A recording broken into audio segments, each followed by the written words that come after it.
¿Qué hace una abogada especialista en vejez, longevidad y dependencia? Esto lo vi en el Instagram de Natalia Roset García. Y siguiéndola en su Instagram, siguiéndola en sus redes y siguiéndola en sus conferencias de YouTube, me quedé con unas ganas tremendas de invitarla a nuestro programa porque precisamente ella abarca muchos temas de los que tenemos que hablar, a pesar de que es argentina, que vive en Mallorca y que las leyes son diferentes en nuestros países. El tema que tenemos en común, que nos apasiona, que es el envejecimiento, pues nos va a llevar a platicar de muchas cosas que sé que a todos nos van a servir. Natalia Roset García, bienvenida a Enlace 50. Muchísimas gracias por invitarme y feliz de estar aquí con vosotros. Pues a ver, Natalia, ¿de dónde surge tu pasión por esta parte del envejecimiento si apenas tienes 50 años recién cumplidos? Pues mira, como te comentaba un poquito ahora en la breve charla que tuvimos antes, yo hace muchos años que trabajo con discapacidad. Bueno, comencé trabajando con discapacidad. La discapacidad es un mundo muy grande y diverso, ¿no? Y dentro de la discapacidad es como una gran bolsa que se meten muchas cosas. Tenemos la salud mental, la discapacidad física, la discapacidad intelectual y muchas veces la discapacidad que se genera por el envejecimiento propio de algunas personas. Lo primero que me empezó a llamar la atención y a encender esta lucecita que luego cada vez se hizo más grande fue que a las personas mayores están como en una zona gris, ¿no? La vejez es como que a veces se la intenta encasillar de manera forzada en algunas cuestiones que realmente no son propias.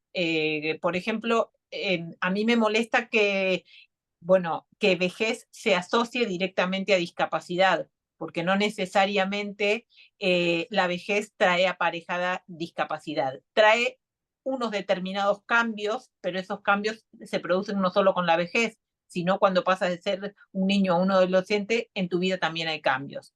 Y eso fue un poco lo que empezó a despertar mi curiosidad, mi inquietud. Creo que es un grupo muy desamparado en algunos aspectos, sobre todo, bueno, legales, que son los que yo más, ¿no? Mi especialidad.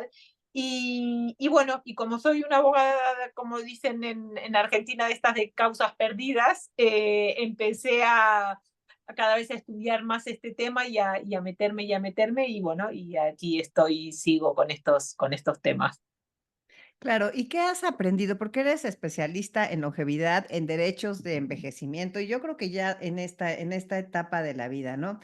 Porque también lo de dependencia, o sea, son cosas que abarcan mucho. ¿Qué es lo que has aprendido? Así si me dijeras, o sea, tú tienes el plan transición, que es una cosa que tú creaste además para cómo las Mm, personas cuando se jubilan, cómo hacerlo.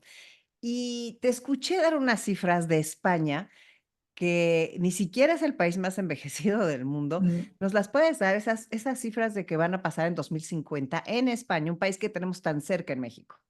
Exacto. Mira, España efectivamente, después de Japón, es el país más envejecido del mundo.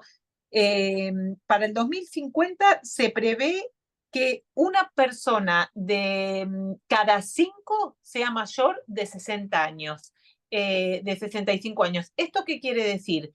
Que habrá más gente mayor de 65 años que niños pequeños.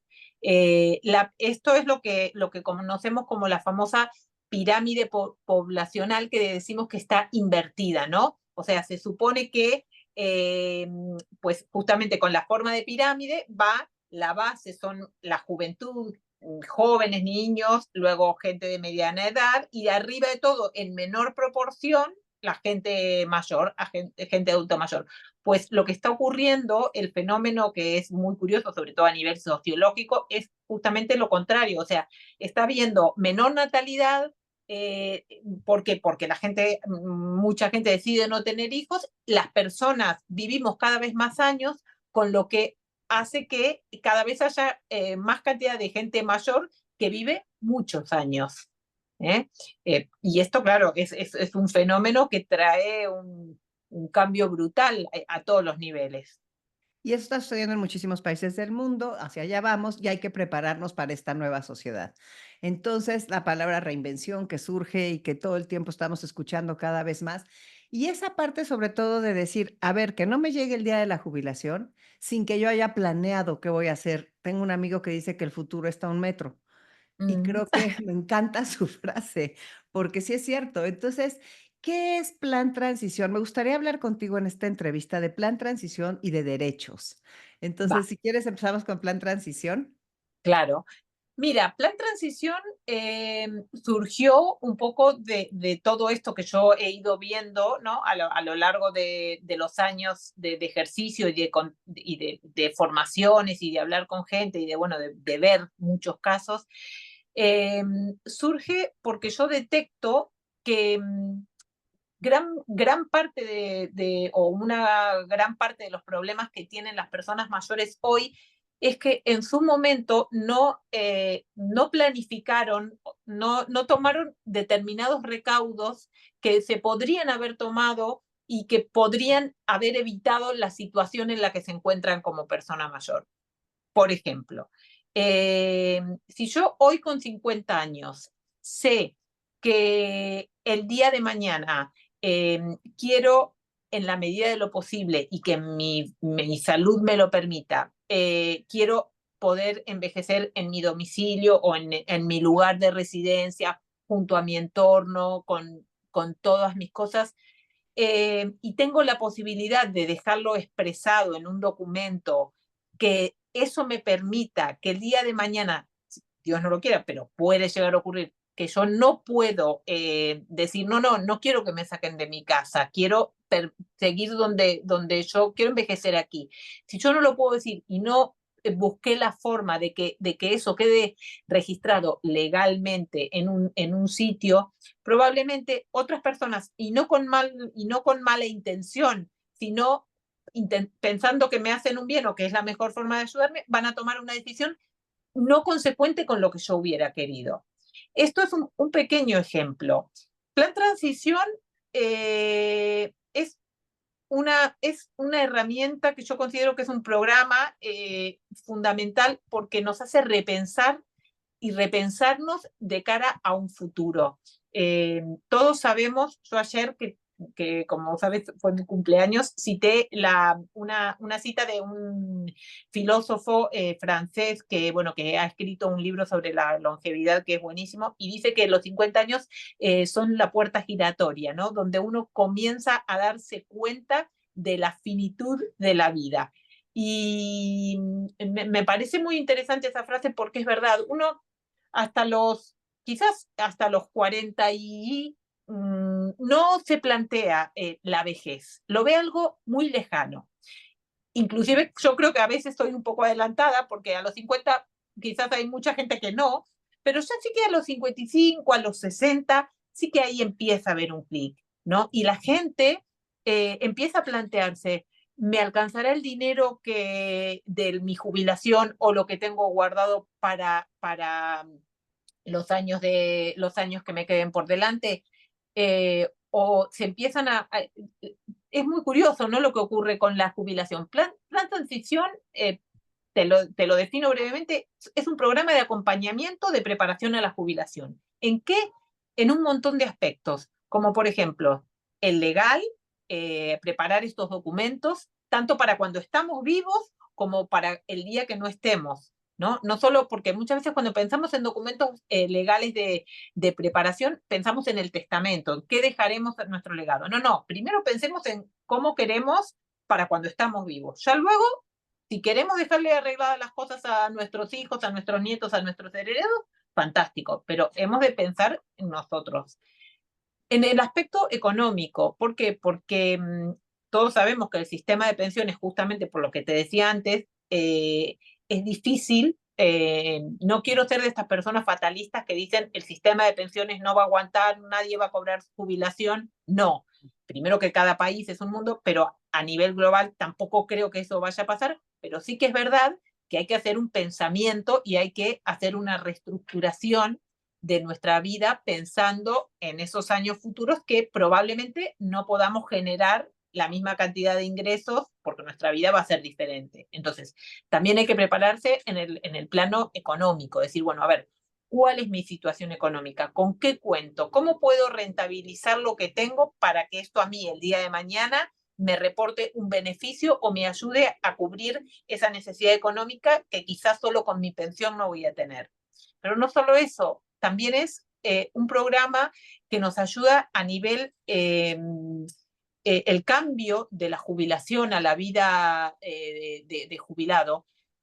Todos lo viven como, o sea, cuando hablamos de esto generalmente decimos, qué bien, yo ya no veo la hora de dejar de trabajar porque voy a viajar, porque voy a hacer todo lo que no pude hacer cuando estaba trabajando. Eso lo puedes mantener primero con un buen nivel económico, porque no todas las personas que se jubilan tienen la capacidad económica para pasársela viajando o yendo de espectáculo en espectáculo o dándose la vida padre, como dicen por ahí. Y aparte, porque realmente eso también llegaría a aburrirnos. O sea, entonces debemos prepararnos y nutrir nuestra vida de otras cosas que nos gusten y nos apasionen. ¿Qué pasa? Hay gente que tiene mucha facilidad para eso y que naturalmente quizás lo va a encontrar y va a reinventarse o a encontrar una nueva pasión, un nuevo entretenimiento. Pero hay mucha gente, y está demostrado, y hay estudios que así lo dicen, que mucha gente tras la jubilación entra en depresión. ¿Por qué? Porque cambian sus rutinas, cambia su vida, porque el mundo como lo conocían deja de estar, y sobre todo porque, y esto lo dice el profesor Ricardo Yacoub, que es un expertísimo en la materia, nuestra identidad cambia. Nosotros ya dejamos de ser, yo ya dejo de ser Natalia la abogada de derechos de la vejez. Yo ahora soy Natalia la jubilada. Entonces, esa identidad que durante un montón de años de nuestra vida nos acompañó, como Concha la periodista, o Juan Ujú. el cartero, cambia. Y entonces eso provoca en nosotros como, bueno, vamos a estar descolocados, porque ahora cómo me posiciono, qué soy ahora en esta nueva vida que voy a tener. ¿Solamente voy a ser abuelo? No, voy a tener un montón de otras cosas que tendré que buscar y encontrar. Eso no quiere decir llenarnos de actividades ni que seamos gente que todo el tiempo estemos haciendo 20.000 cursos. Habrá quien es ese estilo y le gustará y le irá bien, y habrá otro que querrá estar en tranquilidad, querrá hacer algo, pero lo bueno, lo importante de eso es que la persona haya podido elegir el estar en ese lugar. Y eso es fundamental. Y para eso hay que hacer un ejercicio y hay que pensar y hay que tomarnos un tiempo.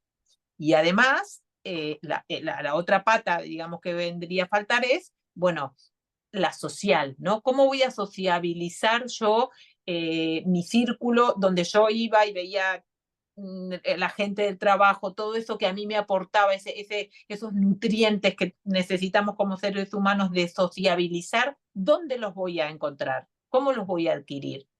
Y de todo eso se trata Plan Transición.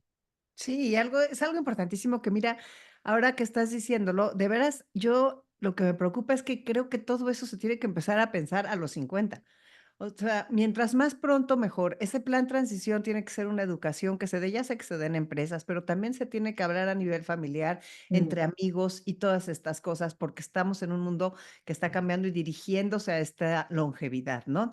Y Mm. bueno, me interesaría mucho, qué maravilla que tengas eso de plan transición. Me gustó eso en Instagram. Les recomiendo a todos que sigan a Natalia en Instagram, porque tienes esta parte de los 5 tipos de jubilados, todas tus reflexiones que haces cuando haces tus caminatas con tu perro, que realmente es algo que nos acerca mucho, porque creo que todo el tiempo estás pensando.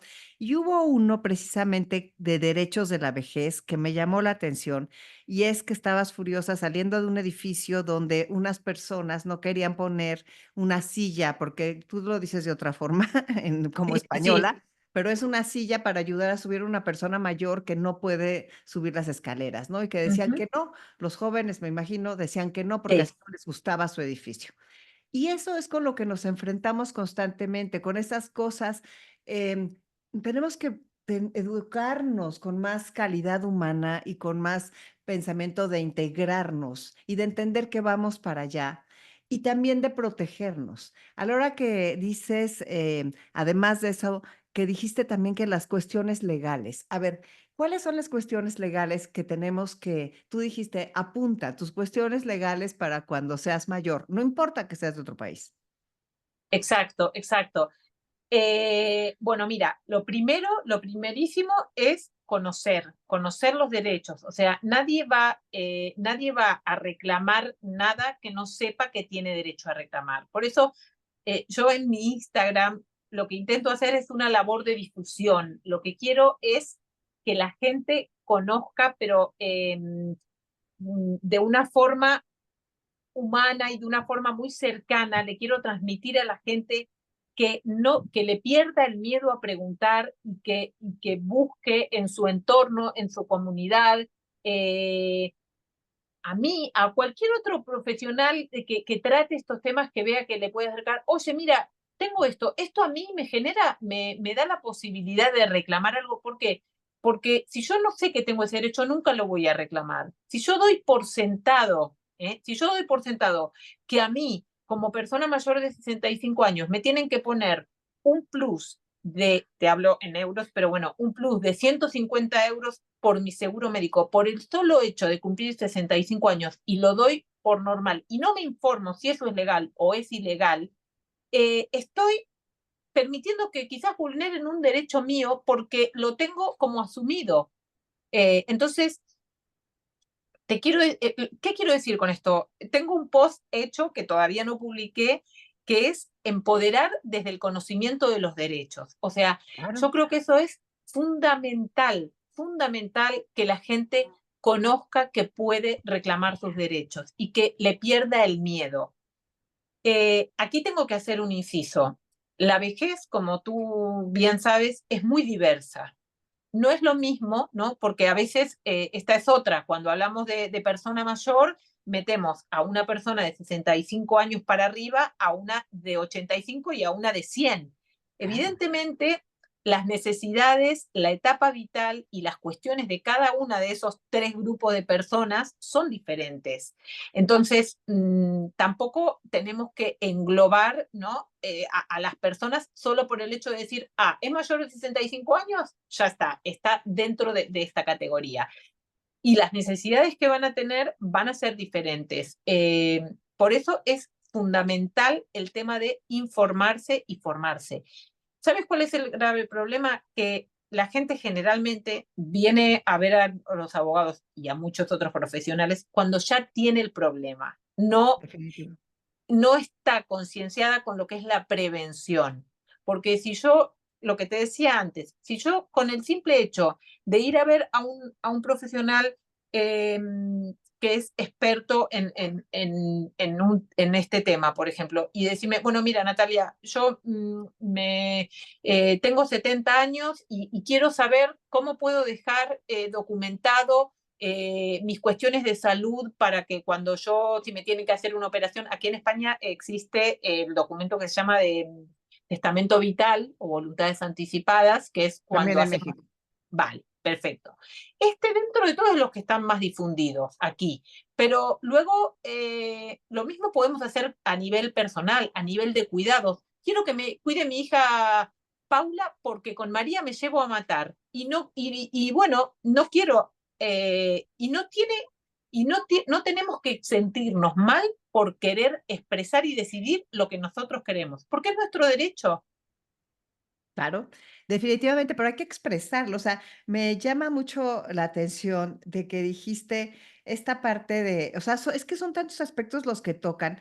Háblame de los 5 consejos legales si te diagnostican una enfermedad grave o degenerativa. Bueno, a ver, los 5 consejos legales son, bueno, primero y principal, hacer como, ¿no? O sea, si te diagnostican una enfermedad degenerativa, legalmente sí que aquí te recomiendo la prevención 100%. O sea, tú que hoy te digan que tienes una demencia incipiente, no quiere decir que dentro de 2 meses ya no te acuerdes cómo te llames. Evidentemente va a depender de cómo evoluciona tu enfermedad, pero no esperes un año diciendo, uy, tengo que ir al notario o al escribano para arreglar este papel. Tendría que hacerlo. No, no. Siéntate, escribe primero tú en tu papel lo que tú quieres, luego ya el experto te va a decir, esto se puede hacer, esto no se puede hacer, esto lo podemos hacer de esta manera, esto de esta otra. Pero lo primero es, siéntate, haz todo, vuelca todas tus dudas legales al respecto y ve a consultar un profesional eh, mañana, dentro de una semana, porque luego lo pateamos, lo pateamos, lo pateamos. Vale, consulté al experto, vale, ahora ¿cómo hago para que eso realmente tenga una validez legal, ¿no? Porque que yo lo escriba en un papel muchas veces y queda guardadito en un cajón, es papel mojado, como decimos aquí, realmente no va, no va. Entonces es documentarlo, hacerlo saber a la persona. Me he encontrado más de una vez el caso que una persona designa a otro, su apoderado, su representante para algunas cuestiones y el quien lo tiene que representar no lo sabe. Sí, Eh, cállate. claro, o sea, mira, pregúntaselo, porque puede ser que la persona diga que no, o que no se sienta capacitada, o que su momento vital no pueda hacerlo. Entonces, mira, he pensado en que seas tú mi apoderado, he pensado que si alguna vez me pasa algo o si llegado este momento seas tú quien toma esta decisión. ¿Te iría bien? ¿Lo puedes hacer? Dímelo, háblalo con tu familia. O sea, tenemos miedo, hay mucho tabú de hablar de nuestra propia vejez. No queremos reconocerlo, no queremos. Y es fundamental, fundamental. Claro, claro, ese es el 2. O sea, ya sé que hay muchos, ¿qué otra cosa nos dirías? Porque es que me parece tan impresionante eso. Primero escribir todo lo que quieres, después informar a la persona que va a ser tu tutor. O sea, yo creo que tal vez antes es informarte de cuáles son tus derechos, ¿no? En una cosa Exacto, de esas. exacto. Eso de ver al profesional, y cada vez tiene que haber más profesionales que estén de nuestro lado en este sentido, porque, pues porque vamos muchos, muchos para allá y lo vamos a necesitar. Y ahí se junta con la parte de que tienes, o sea, también tienes otra cosa que dijiste, a ver, si yo me voy de vacaciones, ¿qué hago con mis padres envejecidos? Y tú, o sea, tú puedes pensar en tus vacaciones con tus padres envejecidos, yo no tengo padres y yo puedo Mm. ser la envejecida que no saben qué hacer conmigo si se van de vacaciones. O sea, esas cosas que dices, uff, todo lo que tenemos que organizar y que pensar, o sea, y hablarlo también con ellos y ver cuáles opciones hay. O sea, es lo que tú dices, que no te tomen con los dedos en la puerta, o sea, cuando ya no sabes cómo moverte, ¿no? Sí, mira, y con respecto a esto, yo creo que es fundamental por dos cuestiones. Una, por uno, porque yo realmente he visto casos de gente que habiendo durante toda su vida manifestado que no querían algo, como sus hijos no se ponían de acuerdo o como ha habido problemas familiares, al final se terminó haciendo aquello que la persona había dicho que no. Es verdad que la ley, no solo en España, porque México también ratificó la Convención Internacional de Derechos de Personas con Discapacidad, que pone en primerísimo lugar los deseos y voluntades de la persona, o sea que si yo he manifestado que quiero unos determinados cuidados o que no quiero unos determinados cuidados o una determinada persona, esto se tiene que respetar. Eso lo tengo que hacer cuando estoy bien y en el momento de hacerlo. Pero entonces, no solo porque a mí me parece como un acto de decir, bueno, yo me hago cargo de mi vida, ¿no? O sea, yo estoy decidiendo y eligiendo. Pero por otro lado, ¿sabes por qué? También, Concha, que me parece fundamental, porque le quitas la responsabilidad a los otros. Claro. Porque aquellos que el día de mañana van a estar a tu cuidado, no van a sentir esa carga y ese peso de decir, bueno, ¿y ahora qué hago? No, yo voy a hacer lo que esa persona decidió. Puede que a mí me guste o no, pero es tu decisión. Y Sí. eso es fundamental. Eso nos dignifica como personas. Claro, esa dignidad en la vejez, qué palabra tan importante, yo la siento tan grande, o sea, me parece tan elocuente esa palabra dignidad, ¿no? Todo lo que implica y cómo de veras, te al no es ganarte el respeto, pero si tú vas planeando y vas planteando lo que quieres, creo que te ganas el respeto de tus hijos o de tus nietos, porque dicen, bueno, esta persona está planificando, pensando y no me va a dejar una bomba de tiempo en las manos. Los cuidados es un tema que cada vez hay que entrar más a eso y lo que implica económicamente y lo que implica en el tiempo de las personas y lo que implica en las relaciones familiares. Ahorita tú dijiste que me cuide tal hija y no la otra, y qué tal que la hija no quiere, o sea, porque ya es más difícil los hijos que viven lejos y que están con sus vidas totalmente diferentes. O sea, vivimos en una sociedad muy diferente a la de antes de que, pues se queda la más chica a cuidarme. Exacto, exacto, exactamente. Claro, es que el mundo ha cambiado, ¿no? El otro día en LinkedIn justamente se abrió un debate que me pareció muy interesante. Una persona había compartido una publicación que era como una carta de una persona mayor que no la había escrito esta persona, evidentemente, pero estaba escrita como si la hubiera escrito esta persona, diciendo, bueno, yo cuidé a mis hijos toda mi vida, les di todo a mis hijos y ahora como ellos tienen sus vidas, estoy en una residencia y me siento muy solo. Bueno, a ver, hagam- tampoco tenemos que echar la culpa, ¿no? Porque la vida de hoy cambió. O sea, antes la vida estaba configurada de otra manera y era lo normal que los padres vivan con sus hijos y con los nietos y con los abuelos, pero hoy en día esto no es normal y entonces me parece también como nosotros como mayores, ¿no? Y como personas envejecientes y aquellos que ya están más arriba, tenemos que quitar esa carga, esa responsabilidad. Te lo digo también como hija de una persona de 87 años que está muy lejos y que a mí me genera una culpa muy grande el no poder estar al lado de mi madre en estos momentos. Uno trata de ponerlo mejor y de a la distancia buscar todas las soluciones y todos los medios, pero hoy en día la vida está, o sea, ya mucha gente no está donde está el resto de su familia. Y entonces, a mí me hubiera facilitado mucho que mi madre hubiera dicho qué es lo que ella quería, ¿no? Para que uno no tenga que estar con esta carga de decir, lo estoy haciendo bien, no lo estoy haciendo bien. Yo espero, bueno, yo he hecho ya mis documentos, pero espero al menos esa carga no transmitirla a mis hijos. Yo confío y espero que mis hijos quieran cuidarme, pero cuidarme, quieran estar a mi lado, pero no quiero ser una carga para ellos. Claro. Quiero que ellos vivan su vida como yo pude vivir la mía. Y para eso tengo que yo poder decir qué es lo que quiero. Decir y saber cuidarte en todos los Sí, aspectos, no nada más en el aspecto de comer bien, dormir y hacer ejercicio, y tener algo que ya es bastante, ¿eh? O sea, sí, sí, y decir: "Y tengo que sí, cuidar mis vínculos, tengo que ver en qué me ocupo, y tengo que ver cuál es mi proyecto de vida".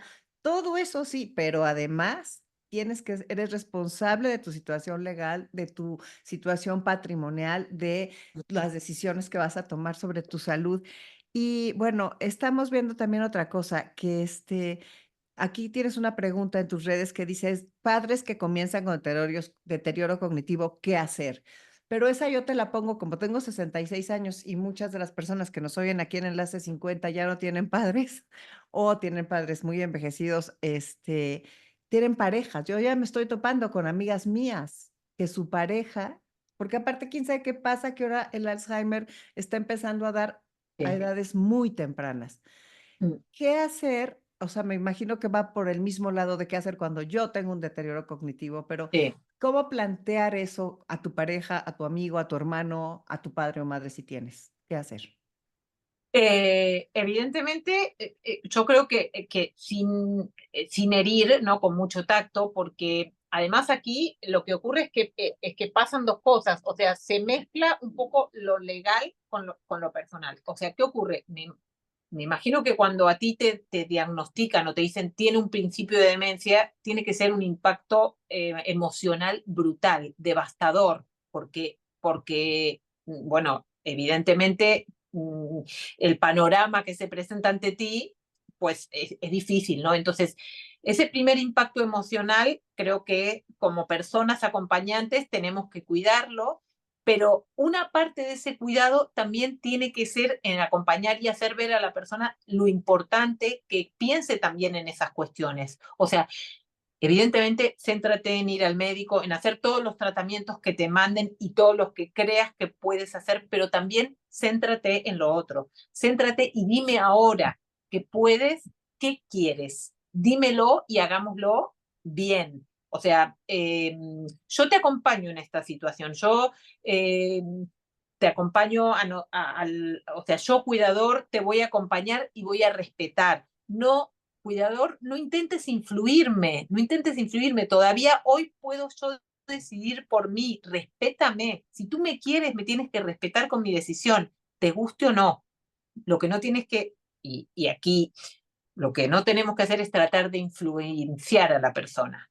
Tratar de influenciar, no, haz esto, no, lo otro. No, no, no. ¿Qué quieres tú? O sea, ¿cuál es tu...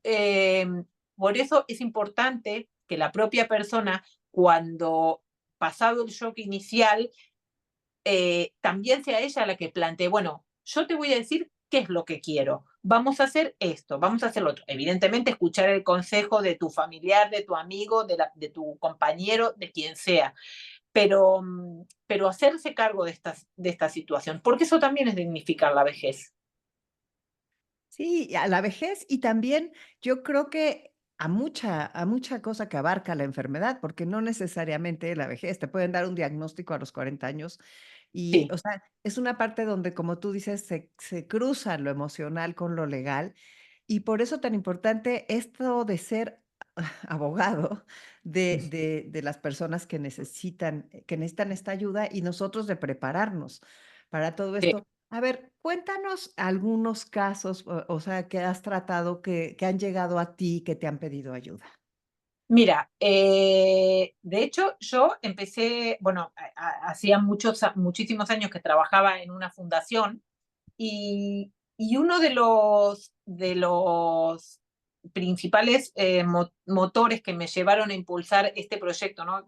Aquí te respondo también un poco a la pregunta inicial, eh, que me llevaron a decir, yo soy una abogada de personas mayores y de derecho a la vejez, fue porque vi muy pocos compañeros formados en esta especialidad, con una falta de empatía por estos temas, tratando de llevar un tema de estas características como quien se va a pelear por la venta de un bien. Y esto a mí, te digo sinceramente que me hace daño, me ha hecho daño. Yo digo, tú no puedes tratar estos temas con esa falta de sensibilidad, porque estamos hablando de la vida de las personas, estamos hablando de cuestiones muy, muy complejas que siempre, siempre están aparejadas y traen vinculados situaciones emocionales, situaciones familiares, una historia familiar detrás, porque cuando llegamos ahí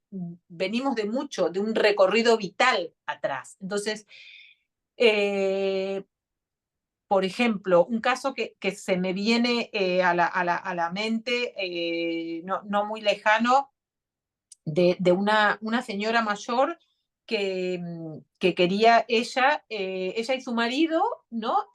Los dos de 80 años, su marido con una demencia muy grande, y la señora fantástica, o sea, la señora de cabeza perfecta, físicamente perfecta, una mujer muy lúcida, muy coherente.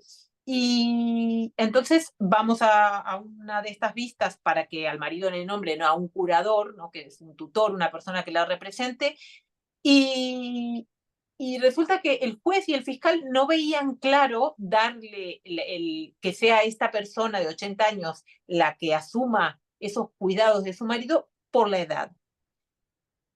Y ahí yo me planteé y dije, bueno, a ver, cuidado, aquí estamos haciendo una discriminación por edad. O sea, esto es edadismo, el famoso edadismo, la discriminación por edad. ¿Por qué estamos dando por sentado que esta señora de 80 años, por el mero hecho de tener 80 años, no puede brindar los cuidados con una ayuda? O sea, si iba a servir de una cuidadora a domicilio, o sea, no es que ella iba a levantar a su marido, no, no, no, ella tenía ayuda externa, pero realmente, a pesar de su edad, lo podía hacer perfectamente. Y entonces ahí planteé esa cuestión y bueno, finalmente me hicieron caso, dieron lugar y dijeron, no, no, mientras la señora pueda, que lo ejerza ella. El día que la señora, por lo que sea, como nos puede pasar a cualquiera, no pueda hacerlo, pues ya lo pondrá en conocimiento y se le nombrará a otro representante, ¿no? Este es un claro ejemplo de edadismo, por ejemplo, de discriminación por edad. Claro, claro. Y serán muchísimos casos. Bueno, yo creo que contigo podremos platicar todo el día y toda la noche. Te agradezco muchísimo que estés aquí con nosotros en el programa y me gustaría que les des un mensaje a las personas mexicanas de Enlace 50, envejecientes, que todos somos envejecientes al final del día que Sí, nacemos, sí, pero los exacto. que ya vamos más avanzados. ¿Qué nos dirías tú, Natalia? Bueno, a ver, yo les diría esto mismo, o sea, que hay que empoderarse, que hay que no dejarse llevar por los mensajes negativos de la vejez y de no caer tampoco en una frivolidad y en un, no, no, pero que, bueno, que nos queda recorrido por delante mucho, que hay que informarse, eh, tomar acción, ¿no? Yo mi lema de plan transición es infórmate, planifica y actúa. O sea, infórmate, conozco qué derechos tengo, vale, planifico, ¿qué quiero hacer con esto? ¿Qué quiero hacer con lo otro? Y después tomo acción. ¿Qué hago para que todo eso que yo pensé realmente tenga validez y tenga valor? O sea, lo que le digo a la gente es que no se deje que no se deje apabullar por los mensajes negativos que hay de la edad y que realmente defiendan sus derechos, porque los derechos no se pierden hasta el día que no nos morimos, seguimos teniendo nuestros derechos, seguimos siendo capaces, a veces por nosotros mismos y a veces por terceras personas, de reclamar lo que nos pertenece por derecho. O sea, están todos hablando de la famosa Convención de Derechos de Personas Mayores, HelpAge Internacional, ahí también en México, hace muchas campañas en este sentido. Yo creo que es un documento que va a salir, que es muy importante, que eso va a dar poder, porque sobre todo va a obligar a los estados a que tomen medidas firmes y concretas, que no sea algo etéreo. Entonces, ¿qué le digo a la gente? Que siga luchando, que no se dé por vencida y que no se deje amedrentar por el discurso de tú ya eres viejo para. No, esto ya no sirve más. Qué tremendo, ¿verdad? No te dejes amedrentar por eso de tú ya eres viejo para, porque sí, es difícil, o sea, hay que tener un escudo más grande y unas armas más potentes, porque definitivamente es ya no te escucho, ya no te veo, ya no trabajas, ya no perteneces. O sea, sí hay esa parte de la sociedad que va separando a las personas mayores. Entonces, nosotros como personas mayores, las de ahora, somos el agente de cambio, es lo que yo digo, tenemos que ser activistas y por eso este programa, y eres una activista que te formas en nuestras filas de Enlace 50 a partir Pues de hoy. sí, sí, sí, sí, con todo el gusto. Y ya te digo que no hay que dejarse, no hay que encasillarse, no hay que estereotiparse uno mismo. Yo tengo una amiga que tiene 63 años y que muchas veces me dice, no, yo ya estoy vieja para esto. Y cada vez que me lo dice, le digo, no me vuelvas a repetir esa frase, porque tú sola te estás limitando, tú sola. ¿Eh? Sí, Esta frase hay que sacárnosla de nuestro vocabulario y de nuestra mente. Son sí. muchos años que venimos, ¿no?, con este mensaje y evidentemente hay que hacer un trabajo muy fuerte, pero creo que estamos en el camino. Y qué maravilla que nos haya tocado eso, ¿no? Porque a ti te va a tocar todavía más avanzado. Desde luego que tú eres una persona que estás trabajando mucho en esto, pero fíjate, nuestros padres no tenían nada de esto. O sea, ¿en qué momento les enseñaron defiéndete, empodérate, aprende, infórmate? Y aquí No, están las no. herramientas, o sea, porque tenemos todo de nuestro lado para vivir vejeces distintas y una enorme responsabilidad de lograrlo.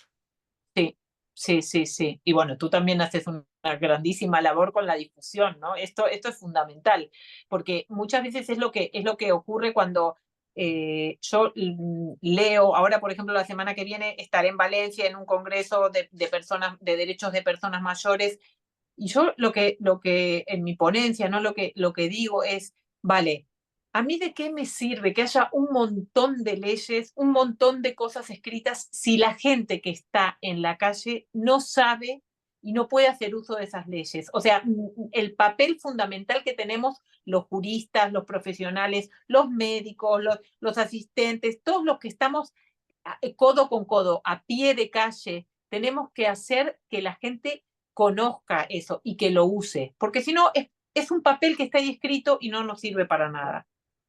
Tienes toda la razón, Natalia. Pues muchísimas gracias por estar aquí con nosotros en Enlace 50 y ojalá podamos tener otra conversación y nos sigamos apoyando en este camino. Muchísimas gracias. Un abrazo para todos.